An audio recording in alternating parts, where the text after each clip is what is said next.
You're listening to Trek FM.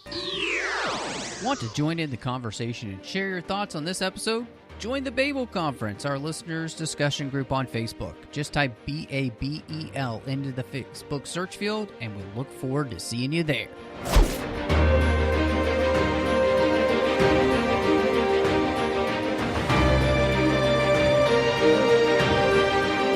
The 602 Club proudly presents Snyder Cuts, a Zack Snyder Directorial Podcast, and I am just one of the hosts here on this journey, Matthew Rushing, and with me, as he has been every single week and will be with me until the end of time, John Mills. Till the end of time? The end of time? Well, the way things are going, that could be shorter than we think. So, okay, fine. I'll be here the whole time then. That's good for me. Yeah, well, I mean, you're welcome. Thank you. Thank you so much. Yeah. Thank you. Thank you. Oh, man. Well, we are continuing this journey, and we have reached the part of the journey where we're going to be talking about Legend of the Guardians, the Owls of Ga'Hoole. So excited to dive into Zack Snyder's only animated feature-length work. And before we do that, of course, thank you so much for joining us. You can find us wherever you get your podcasts. We're in the 602 Club feed, so just make sure you're subscribed to that. You'll get the show as soon as it drops. Find us on Twitter at the 602 Club. We're on Instagram at 602 Club TFM. Of course, we are on the TFM network there. You can find that online at trek.fm. You can go to the contact section of the website, choose 602 Club, and you can send John and I an email if you had any thoughts. Of course, you can also reach us on social media and all. And, we're on Facebook at facebook.com/TrekFM, and then there's the listeners-only discussion group, the Babel Conference, you can find on Facebook. So, John, before we kind of get into the movie and all, I am really wondering, because have you seen this film before watching it now for the show? No, I actually tried years ago to watch Owls of Ga'Hoole, and I forget why, but I just wasn't in the mood, and it started up, and I just stopped watching. I don't even remember specifically. It was a bad day or something like that, and it just started up, and I was like, I'm just not in the mood for this. And I tapped out, and so this is really my first viewing, although I had tried. Have you seen it before this point, or? Yes. Okay. Yes, I have. And it's a movie that I believe that I saw this in theaters. Really? And then I've seen it subsequently throughout the years as well. So it's one that I've been familiar with, and I think it was really interesting because it was Zack's first foray, as I was mentioning earlier, into animation, and I think going to see it, and even just kind of, after that, it wasn't as big a deal. But I think, honestly, once Man of Steel came out, this is something I went back and rewatched, and just kind of found myself enjoying more in light of seeing that. And, what's fascinating is kind of coming into this now on the journey. It is really interesting to see many of the things that we've come to know from Snyder be used in animation. And I would love to just talk to him in general, and anyone who does live action or animation, because to see what the difference is in directing and how that actually works as directing an animated feature. It's funny you say that. I just read Paul Hirsch's career autobiography, I guess you could say. And he talked about working with Brad Bird on Ghost Protocol, and how Brad Bird was transitioning from animation into live action. And then when they did the action scenes, Bird legitimately asked him to go frame by frame, which was disorienting for Hirsch. But it was just the way Bird was he had to see things one shot at a time. So I wonder, to your point, whether Snyder made an adjustment, a similar sort of adjustment, because I think, also to a point that you were making, you can clearly see, because I have the advantage of coming to see this after having seen the later Zack Snyder stuff, and you can clearly see him putting some ideas together that show up in the Superman movies that he does. The first time one of the owls dives down and does that sort of like sound barrier breaking thing, I immediately saw that, and I said, that's Superman taking off and, you know, kicking into second gear. Before we get too much into the whole, you know, where do we see Snyder and those sorts of things, I just want to say that I feel like I cheated myself by not seeing this on the big screen for one reason. The animation is breathtaking in this film. This is some of the best animation I've ever seen in my life. It absolutely blew my mind. I could not believe what I was watching. It was entirely next level. Studios like Disney always get the praise. Pixar always gets the praise. I looked at this. I will put this up against anything I've seen from Pixar or Disney in the last 20 years. And there's plenty I've liked from Disney in the last 20 years. Yeah. But this was next level stuff. I could not believe what they did with the feathers on the owls, with the flame effects, with everything. And some of the shot compositions, like when there's one shot where they're flying and there's the orange glow of the fire over to the side, and then there's the blue in the center. And I just looked at that and I said to myself, if I had been an animator working on that shot, I would have gone home that day and said, I had the best day at work. You'll never believe what I produced today. I cannot heap enough praise on the animation in this film. I can't believe it's not referenced more frequently. I'm really glad that you wanted to start with the art, because that's one of the things that really stands out to me here as well, the animation. And I believe that I saw this in 3D when it came out, because it was right in the middle of the 3D craze. Yeah. And it was amazing. You know, so many of these shots, like you talked about the slow motion of the owls, you know, like dive bombing, or, you know, him going through the storm, you know, as he's riding the storm, learning and like that in 3D, stunning, you know, because all of those droplets are kind of coming out of the screen, and it, like, you know, that's the kind of stuff that 3D was made for. You know, animation honestly is the best 3D experience I've ever had. I mean, I guess that's what made, you know, Avatar so interesting to watch, because all of it was in 3D, right? It was made in a computer.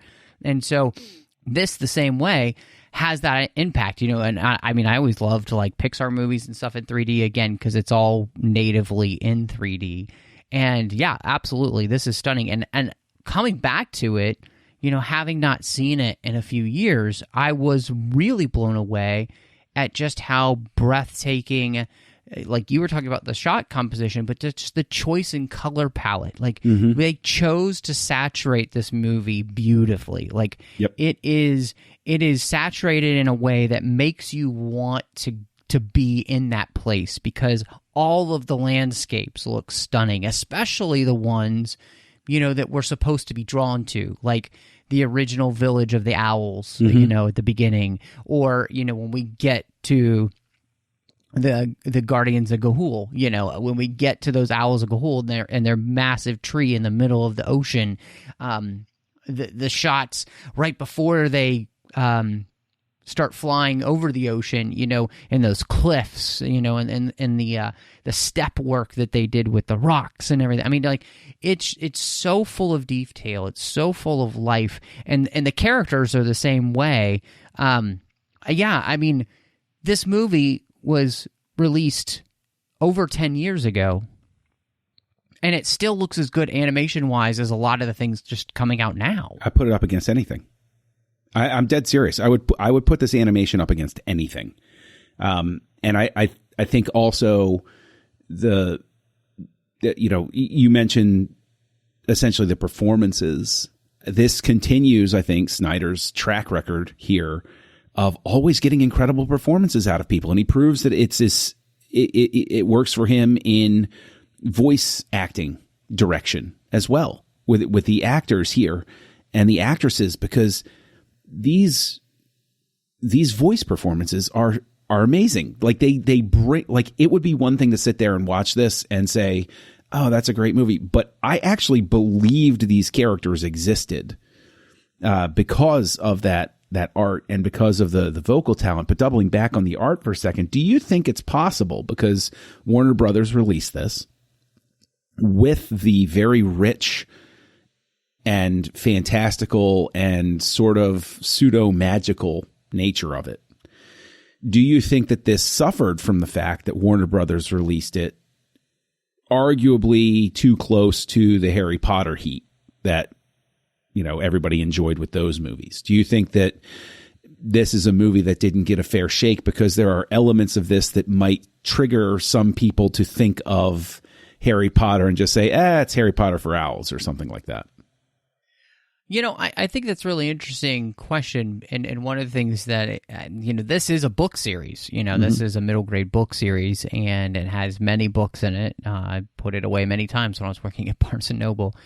So, you know, that their goal was to make a slew of animated features. And, you know, I'm not really sure quite why this didn't catch on, honestly. I think one of the things about this is that it does, you know, take itself a little more seriously than many of the animated features that we have gotten. And I think at that point in 2010, this is before I think many of the animated features are really starting to take themselves more seriously, like really serious. You know, like we're making movies that are more artistic and have more thought process of thematic elements and all those kind of things to them. And yeah, I mean, this is a slightly more adult film than just your average film, even though it's based off a kid's series. And part of that, you know, I think has to do with the fact that there's so much thematic material here. Which is really fascinating. But before we get into that, just to answer your question, I'm not sure if that's the case. I just don't know. You know, we kind of talked about the other week, you know, is Zack just ahead of the curve? You know, he's always making films that people just aren't quite ready for. We talked about that with Watchmen, you know, that it just came at a time when people are not really ready for it. I think maybe that the Owls of Ga'Hoole might suffer from that. People just weren't ready for something to be slightly more serious in an animated feature, to where it's like, you know, like this movie is so good in the sense that kids could watch this film, right? You know, you've got kids, and kids could watch this movie, but it's also, I don't think it's ever playing down to them. You know, it's never dumbing down any of the thematic material or anything that's happening in the film. And that, I think, is a very important point, too, because thematically, I agree with you. There are some really important lessons. There are a lot of things. And while I will not label this movie as impactful as Star Wars or anything like that, what you hit on right there is the same reason that I think Star Wars had such staying power, is because I knew plenty of people who regarded Star Wars as a quote unquote kids movie. But the reason it endured is because it didn't, like you said, talk down to the audience. You might have been a 12-year-old kid or a 5-year-old kid that saw Star Wars for the first time, or a 3-year-old kid or whatever. It didn't dumb it down for you. You either kept up or you didn't, and you either picked up on it or you didn't. But it was done in an accessible way. You could just come at this and watch this as a fun animated adventure movie about talking owls, and it works fine. But getting to those deeper sorts of meanings, I'm really struck by the fact, because the works that we're coming up on, I know some of the stuff that Snyder is going to start dealing with in terms of theme and story elements. And to see it so early in a lot of his stuff, there's almost as if there's a pivot point here. Because if you look at, I would argue, if you look at his work on Dawn of the Dead and 300 and Watchmen, a lot of that is about a world in the absence of God or faith in a higher power. And Legend of the Guardians brings in this idea of faith and belief that is very key to this story, and that really jumped out at me because I'm watching it and I said, from this point forward, this really gets to be a big thing for him to include in his films. I would love to talk to him and ask, is there something that changed for him personally that made him but made him more interested in approaching it from that angle instead of the more cynical angle? Yeah, no, and I would say too, one of the keys to that, and I think I love that you pulled that out, because one of the keys to the way that especially he's going to go in his Superman films specifically is the fact that we're going to deal with this question with a really realistic bent to it. We're going to look at it through the prism of even in something as fanciful and legendary as Legend of the Guardians, we're going to kind of play it out with a more realistic bent. And in here, I think one of the things that's so fascinating is that we dive into this idea, like you were talking about, of a higher power, faith, belief in something. And one of the things that I really saw was that, this movie, it's really talking about the importance of mythology and stories and even the idea of basically religion, because they are the things that help shape our foundation of life. And they help us understand how we should live. Right. And what's important in life, what's not important in life, what to reject in life, what to accept in life. And it gives us something for which we can then compare all the other messages that come at us. And I was just fascinated by this because, you have the two brothers, and one brother accepts this and the other brother doesn't. And when that, second brother finds himself in a place, Claude finds himself in a place where they're willing to give him all of this power, treat him like he's special in many ways, because he's rejected the idea of that any of these stories are true, that any of these stories have any meaning for his life, because he has no foundational structure for his life. He buys what they're selling hook, line, and sinker because it makes him feel good. And it absolutely reminded me of C.S. Lewis's book, The Abolition of Man, where he talks about this idea at the very beginning of the book of this children's prep book, and he even says, a boy who thinks he's doing English prep, it has no notion that ethics, theology, politics are all at stake. And this idea of that, like, if we, and he calls it turning people into men without chests, like they're hollow inside, and therefore anything could be filled inside. And that's exactly what we see in this movie, right? Claude has nothing inside. He has no core beliefs. He has no foundational structure to which the mythology of the Owls of Ga'Hoole, in a religious way, give his brother a foundation to reject this type of teaching. And I just was like you, it's just like, Zack is already dealing with these types of questions. Well, there's also, I think, something that's interesting is I also see this as a pivot point, because you can see stuff that he's done before this pour into it, and then stuff that he's going to go to start manifesting itself. But in terms of the importance of stories and mythology to help shape and form us, there's an echo of 300 about this, especially with the way that it ends, where everybody's on the edge of their seats. What happens next? What's going on? And you find out this whole story has been essentially a call to arms, to righteous duty, to be a productive, positive member of society and make the world a better place, and not a selfish place where to your point, Claude, he's looking only for personal fulfillment. Whereas the higher calling that the whole story speaks to is that idea of finding your place within the things that must be done in the context of a greater society. And I loved, like, it was a moment of joy almost when it suddenly cut to those owlets that had the little leaf helmets on, who were on the edge of their seats coming at the camera.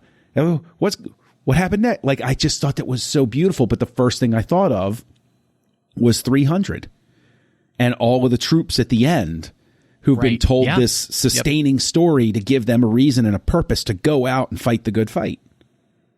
Well, and I think one of the beauties of this is that, you know, when you have no foundational morality, when you have, basically, you are a hollow person. And when I say that, like, I believe that, you know, religion and mythology and stories can allow a person to be filled in a way with the types of things to which we can therefore then reject messages and meanings and morals that come at us that don't align with those. And, you know, when you don't have any type of morality whatsoever, you know, you can peddle any ideology, especially the ideology of what you were talking about, selfishness. Like, because what is the ideology that they're giving, which is such a, I mean, it's very fascist, right? It's that idea of we are the higher beings, we are the ones that deserve to rule, you know, and everybody else is a secondary or a tertiary character to us. You know, they call themselves the pure ones, you know.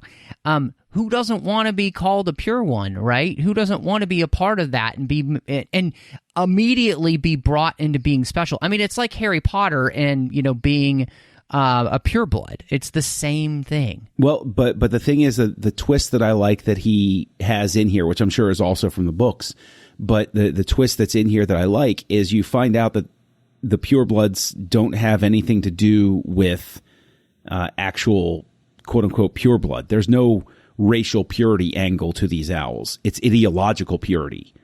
It's a falling in line with things because when the wizened old owl is training our heroes and says, no, basically I agreed to work for them. I'm not one of them, but I'm one of them by default because I agreed to work with them so they would spare my family because they liked the fight that I had in me.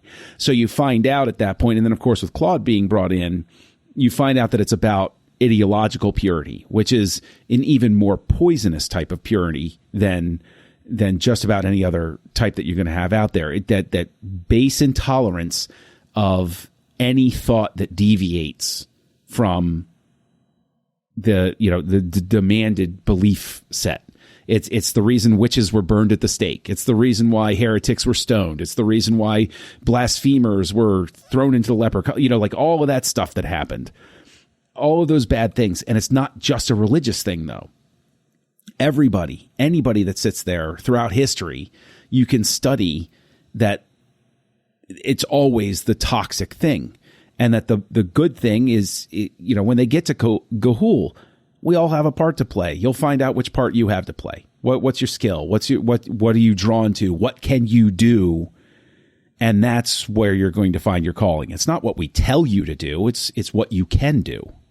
Right. Well, and what I would say, it gets really religious in the sense that it's not only about that, but it's every owl has been given a gift. And so we're looking to find what is your gift and how can you become the best version of yourself by bringing that gift out for the betterment of everyone else. Right. And I can say probably the greatest compliment I can pay the film is the fact that I now want to go and pick up these books. Yeah, right? Yeah, I was thinking that same thing. because if I can get a movie like this, and it's unfortunate, I think, that there aren't sequels. This is a series I would have liked to see developed. And I imagine it had to do with cost and return. That the animation on this must have been a fortune. And it It wasn't when I looked on the, I don't remember the exact figures. It wasn't a tremendous box office success, obviously. No, unfortunately not. And that obviously is what killed it. But that in and of itself also triggers a sort of interesting thing that I've noted about Snyder's career is a lot of directors are saddled with what was your last box office take. But Snyder seems to avoid that a lot. Granted, I'm sure he would have wanted to continue doing, at least producing, Legend of the Guardians movies. I'm sure. But it doesn't stop him. He keeps moving. And he keeps moving on to interesting pictures. And I think as we go on this journey, as I've stated previously, all the way back to the first episode, I'm not coming at this as a Snyder fan or devotee. I'm coming at this as somebody who's just observing and learning as I go. And I'm gaining a lot of respect as I review or view these films for the first time, specifically because I'm seeing somebody who's been able to march through and avoid what has killed so many other directorial careers. And so I'm starting to look for what is it about Zack Snyder that makes people continue to give him work and want to work with him, even though he's not churning out billion-dollar popcorn blockbusters. And I think that's really interesting because one of the thematic elements that really struck me, and it was one that obviously we see in his Superman film specifically, was this idea of what does it mean to be a hero? Mm-hmm. And I was really struck by, obviously, Soren meeting his hero and his hero not being what he thought he would be, and the beauty of that was that when his hero says being a hero just means doing what's right over and over and over again, no matter the cost. Right. And I thought to myself, that's so beautiful because what an incredible message for our world. Being a hero is you just do what's right, no matter what the cost. And you keep doing it, even if it costs you everything. And that is exactly the kind of sentiment that we are going to see all the way. I mean, especially once we get to BVS, right? You just keep doing whatever it costs, no matter the cost, and it's the personal cost, the emotional cost, the mental and physical cost, it all of them. And we see that here, with these characters being willing to do that. And it comes down to, like, what are you willing to die for? Are you willing to die for this selfish desire? Or are you willing to die for the good of others, and to sacrifice yourself and to be selfless? And, all that's very Star Wars-ish, but I mean, it's the classic mythology, right? That we both, the hero of a thousand faces. And so all of that just, to see that here and this be the movie that was right after Watchmen, right? Right. It's so fascinating because, Watchmen is the deconstruction of heroes, or quote-unquote heroes. And this is almost the antithesis to that, in the sense that it just shows that true heroes are people who do what's right over and over again without necessarily being asked to be thanked, Almost like this was a palate cleanser. He needed to get it out of his head. Yeah. And which, there are plenty of directors that do that, where they need to shift gears. They're so, in deep with everything, because 300 is also a film that deconstructs the hero. And so to go from 300 to Watchmen, I could easily see somebody saying, I need something a little more pure of heart here, because there's even a Tolkien aspect to this, in the fact that it's the great villains are using technology to overcome the virtuous heroes, And so you see how technology can be turned, it all depends on who's using it to determine whether it's a positive or a negative. Technology is neutral, but whoever uses it, and then once they use it, things aren't ever quite the same. But there's the thing is, we're sitting here and we're heaping tons of praise that this film deserves. But the whole conversation, I'm very curious. What missteps do you see here? What choices do you see here that maybe weren't the best for the sake of the film?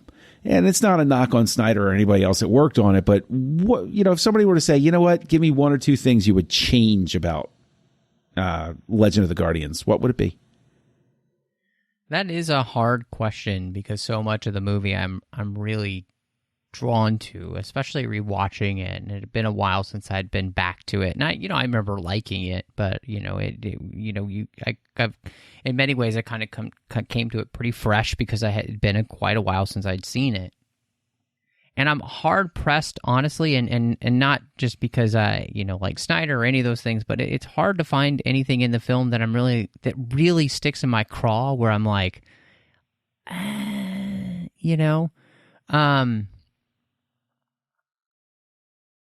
don't know. I guess I would love to I got to throw that question back at you because right now I'm kind of drawing a blank as to anything that I would just wholesale be like, no, that just doesn't work enough for me. I would say that there are a couple of things. One, I think it could have stood to have another minute or two for a younger audience to flesh out what's going on. I think that for a younger audience, like it can get a little, it gets a little thick at points. And it's not a bad thing to require attention, but especially if you're making something that's intended to appeal to a younger audience, I think you need to be a lot, because to go back to the fact that, we were talking about Star Wars. Star Wars is so Star Wars, you could be in a drunken stupor after a 5-day bender, be dropped down in front of it for the first time. You got everything. You know what's going on. And so I think that especially if you're targeting an audience like that, I think there's an obligation to keep it just crystal clear. All of the intricacies. I'm not saying the movie's confusing. I'm just saying it could have stood a little more breathing room, another couple of minutes. And I understand with animation like this, that probably meant another $300 million. But, so maybe that's why they didn't want to add another minute or two. But I can say that I'm not nuts about I think it's Death Cab for Cutie does the song. I like the song. Owl City. Yeah, I like the song. It's Owl City. So. Oh, it's Owl City that did it? Sorry. It sounded like Death. My apologies. It got locked in my head. Yeah. It's that type of sound. I like the song. I like it over the end credits. When it pops in over the montage, it was a little discordant with everything. The montage was beautiful. I can see that. Yeah. But that popped out at me where I was kind of, oh, okay, that wasn't the best choice. But in a way, it's funny because, like I was talking about with Watchmen, it's almost like, again, his music director past came back to him. And he said, I'm going to make a little music video in the middle here.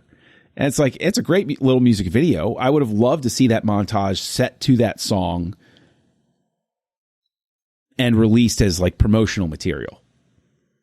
But just here, because the score is this big, grand, sweeping thing, and we're dealing with myths and legends and all that stuff, and then we have a pop song right there. It's kind of like, wow, what happened? Yeah, I could totally agree with both of those points now that you mentioned them. I think, I don't feel like it would have hurt the film to have a few more minutes just to allow some of those expositional scenes to breathe. In many ways, I do feel like this has a slightly more adult sensibility in the way it tells its story. It doesn't quite have as many slower moments, and yeah, there are some moments where you're just being poured into with exposition that really makes sense, and it's great. I mean, even I'm thinking of Soren when he's with his He's in the library and he's learning all about his hero and that his hero wrote, these stories and all that stuff. I mean, there's a lot going on in that scene. And so just kind of like if you maybe stretch it out, even 30 seconds or so can make a huge difference. I would love to find out if that owl was modeled on Cervantes, because who wrote Don Quixote, because, everybody knows Don Quixote is one of the great works of Western literature that I've never read. Sorry. But it was written by Cervantes after he had fought in war and actually got injured so badly that he couldn't use one of his arms anymore.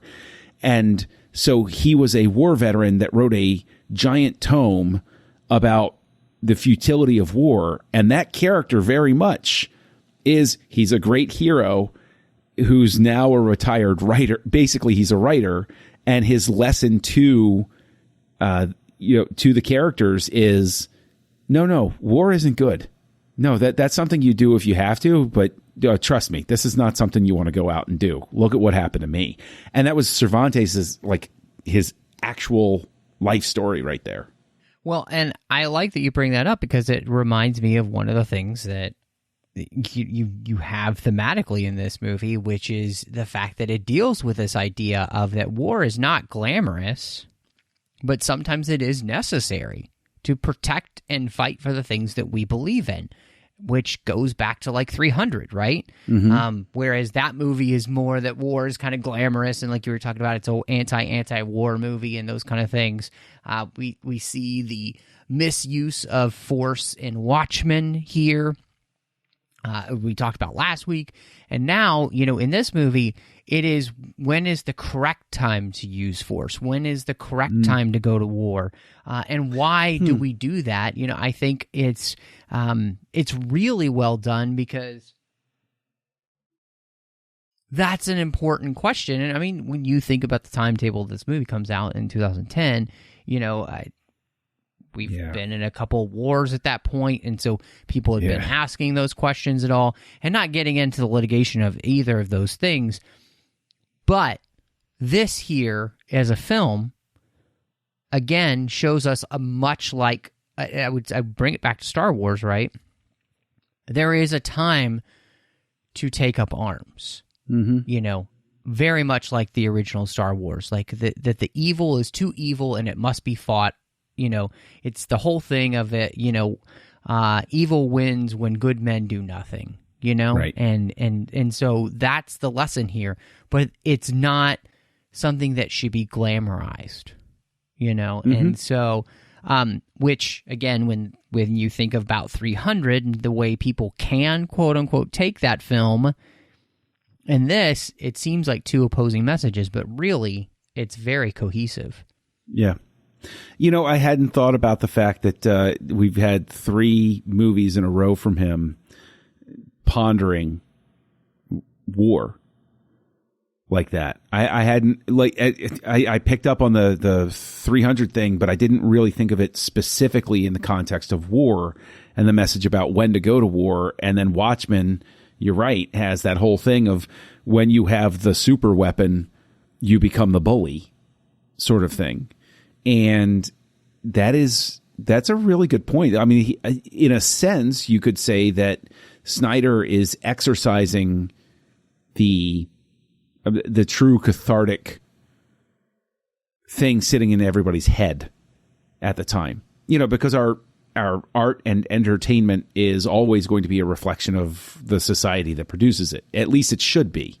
Artists should always be free to produce whatever they want to, even if it pushes against what people are comfortable with. And it's interesting because, again, it just fascinates me as we go on this journey. It's so obvious, and I've never believed otherwise, but Legend of the Guardians is another piece where I look at it and I see a really thoughtful and intentional filmmaker who doesn't get the respect that I think he deserves. Whether you love his movies, whether you hate his movies, there's a lot of intent. There's a lot of craft. There's a lot of control. There's a lot of discipline. There's a lot of visual, visual talent. Struggling for the word there or whatever, but like there's so much at play here, and it will always fascinate me why he doesn't seem to get the respect that I think would be due somebody who displays this. Because I think something that's incredible is Brad Bird has created some of the most iconic animated films of all time. Okay, The Iron Giant, which is a cultural touchstone to this day. You have, The Incredibles. You have these Ratatouille. You have these films that you look at them and you say, "Oh my gosh, what incredible art here!" And then he leaps to live action. But I couldn't look at that and say, "Oh, that's a Brad Bird movie." I look at it and I say, "Oh, that's a great action movie." But there's nothing about it where I'm like, "Oh, okay, I can clearly see." Maybe I just haven't looked close enough. But visually, everything from color palette to shot selection to use of slow motion, obviously, to a couple of different elements. I've never seen a director with such an identity that even if his name wasn't on this movie, I would watch this movie and say, "This looks like a Zack Snyder movie." Like there's zero question who's behind the wheel on this thing. Yeah, it was interesting because I was thinking of, that's where we should go, is talking about, the Zack Snyder in this. And it is so evident, from every part. But I like that you started with the idea that Zack is this very thoughtful, well-reasoned guy who is creating stories from a place of, and I think you can see in these last few films, really, I would say with 300, Watchmen, and this, where it's really starting with what is the theme of this? What are the themes in this? And how do we bring them out? And then everything else works to build around that. And so you get this beautiful place where all of the visuals, I think, just really help accentuate that. I think specifically of again, that spot where, Soren's being taught to fly through the storm because his mentor realizes that this guy has what it takes basically to be one of our elite guardians. And I need to see if he can really trust himself and his instincts, which are built into him, if he can do it. And you just have that moment and, him soaring through the storm. Soren is soaring through the storm. And it's in slow motion and the water droplets and just the way his wings are interacting with those water droplets. And there's just this beautiful moment where you can feel with the character that he is one with everything in that moment. He's one with the Force. And it's such a great moment because it's everything about what makes Zack Snyder as a filmmaker coming together to bring that to life. That's a perfect picture of the quintessential Zack Snyder we keep kind of talking about. Mm-hmm. And I think that's really cool that, he can translate that from his live action work into his animated work in a way that you would absolutely know that this is him because of his work. And I would say at the same time, it's a benefit to the movie. Mm-hmm. The way that he uses it here with all the fight scenes that he does, his action choreography in the animation is the same as it is in his live action, which is phenomenal. Mm-hmm. It might be, you kind of had a few little things in watching, but I feel like it's gotten even better here with animation, which is a little bit easier because you can control everything. Right. But yeah, this whole movie, it's like, if you want to see the Zack Snyder of it, it's the whole thing. Yeah. No, absolutely. Absolutely and completely. And, that is not to take... This is what's interesting, right? Is when you look at the way the animation is produced, when you look at the art direction, when you look at all of those things, when you hear the score, when you hear just an absolutely superb voice cast. This is phenomenal voice acting in this film. A director is the one steering the ship. And so it doesn't take anything away from all of these talented people that put this together to say it went the way that it did because the person at the helm knew which way to steer the ship and how all of those different sorts of things. And I just, it's silly because I legitimately did not expect to respond as positively as I did to this. I viewed this because it was one I jumped past and everything like that. I said this, this is just going to be, this is like his throwaway. This is what, a year after Watchmen that this comes out. I was like, okay, this is his throwaway, he did a thing, he fulfilled a contract, and that was how he got his next movie racked up or whatever. He traded, I'll do this one if you let me do that one sort of thing. Because that happens with director stuff all the time. But no, like I look at this and this looks, he obviously cared as much as he did about this as he did about Watchmen, the director's cut, and 300 and everything. I don't see anybody who half-assed it here. I see somebody who showed up and said, this is going to be a Zack Snyder movie. They always say it's a Spike Lee joint, but I feel like that applies to Zack Snyder. Like this is a Zack Snyder joint. This is because all of his films have his stamp on it. Yeah. And so I love the fact that I didn't know what you thought. We don't ever really talk about our opinions before we come into this show, and kind of share them together, even though some of the future films and some of the past films I've kind of known some of your opinions on. But, you've been surprising me, honestly, most of this podcast so far, because you have found yourself responding more positively, which has been great. I think it's a testament to the fact that, Zack has done something that, you didn't expect. And it's an interesting journey we're on anyway. When you do a film podcast like this and you watch things in chronological order, it does allow you to be able to appreciate a filmmaker like this because you can truly see the way in which they are growing and maturing and who they really are as an artist. Yeah. And it's, it is interesting because this is the thing, is it's going to be easy to overstate because this isn't a question of, victory or loss or proving anybody right or anything like that. What this is just coming at things with a fresh set of eyes. And Snyder surprising me, as it were, with a movie like this, or with the director's cut of Watchmen, which I responded much more positively to than the theatrical cut.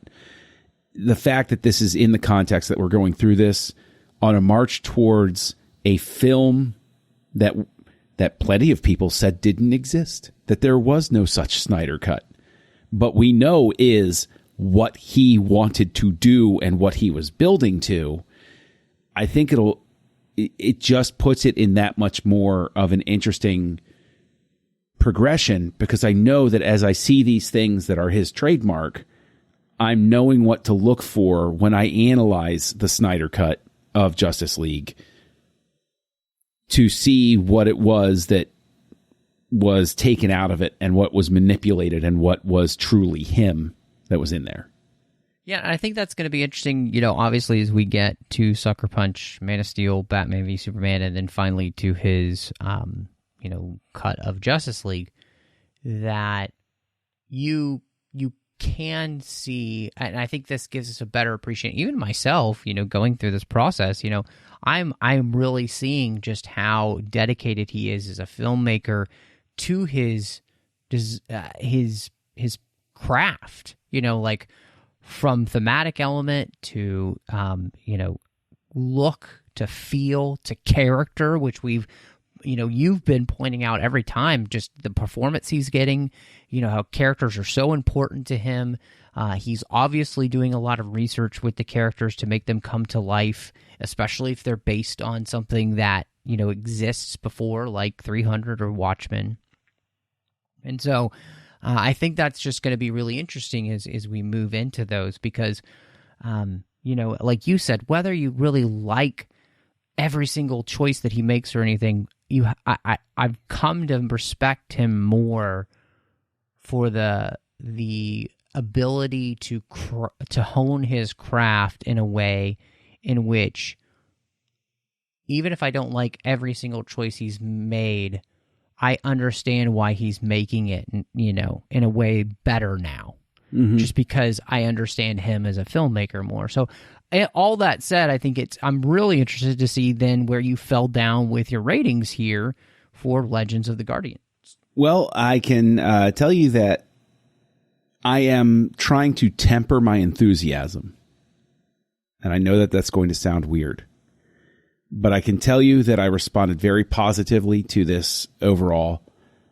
But I also know that there's an emotional aspect to it that I immediately responded to, which I think is funny in and of itself because of certain comments that have been made about Snyder's ability to connect emotionally. But he hit me right in the feels much early like on. Nolan, honestly, right? True. I mean, that's something that people will knock Nolan for. So. True. So I don't want to be overly effusive. So there's going to be a little asterisk with this. Right out of the gate, I'm giving this 4 stars. And you might say, well, look, listen to all the praise that you gave it. But that weird moment with the song, the need for another couple of minutes, it's true, it's real. But that little asterisk is because I already know I'm going to come back and watch this at some point. So this is a 4 with like an upward trend arrow next to it. I could see watching this again and bumping it up. So, 4 with an upward arrow. Where did you land with it? It's funny you say that because that's what happened to me. I've seen this before and it trended up. It landed at a 4.5. Fair. Because it's not, I couldn't call it like in Zack Snyder's pantheon, like a perfect film. But I responded so positively. And part of that again was just, my love for thematic parts of films, sure, and how well, and I think this movie does the thematic work so well because it feels so organic to the movie. Like every part of it doesn't, and none of it felt forced to me, which sometimes can with a film where I can still enjoy the thematic elements, but I'm like, oh, I wish you would have just, this movie does such a great job, I think, of showing and telling, which is really important. And so, yeah, this is a movie that had moved up for me. I think I maybe had it at maybe 3.5 or 4. Can't remember what it was on Letterboxd when I went to rate it. But I went with 4.5 just because not only did I enjoy the visual elements, it's visually stunning as an animated feature, which is exactly what you want.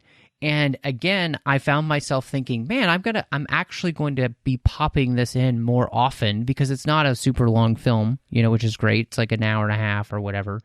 And that's great for when I just kind of want to watch. Maybe I want to watch a Zack Snyder movie, but I don't have 3 hours, so, or 4. Or 4. Yeah. So now we get to the part where we'd rank them.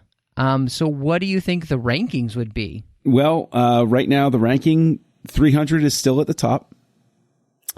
And it's tough because I really did like that extended cut of Watchmen. Legend of the Guardians is really strong.